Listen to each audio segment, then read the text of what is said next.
जी हाँ। वेद सुनावे ब्रह्म जी हाँ, ब्रह्म जी हाँ। वेद सुनावे ब्रह्म जी हाँ, ब्रह्म जी हाँ। डमरूला डमरूला डमरूला डमरूला डमरूला बजावे शिव भोला ना, आई तोर बीणा बाजा गलो बाज साथ वो, आई तोर बीणा के धुन माँ।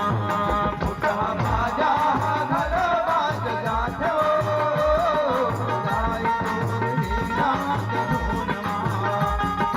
बाजा गलो बाज जात हो, आई तोर बीणा के धुन माँ, आई तोर बीणा के धुन माँ, आई तोर बीणा के धुन माँ, आई तोर बीणा के धुन माँ।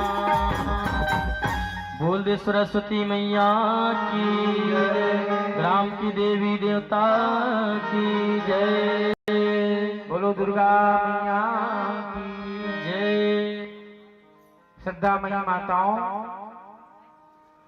इस संसार में सब कुछ भगवान के इशारा से होते, और आज रावण अपन बुद्धि चलाना चाहतरी से, सोन में सुगंध लाना चाहतरी से, परंतु रावण के नीति गलत नहीं। यदि हमारे जीवन में नीति सही रही और नीति सही ताकत है, और नीति सही ताकत है, केवल संसार में भगवान की नीति सही है, राम मर्यादित है, और संसार में कोई दूसरा के अनुसरण करबे ना तो ओखर अनुसरण करे से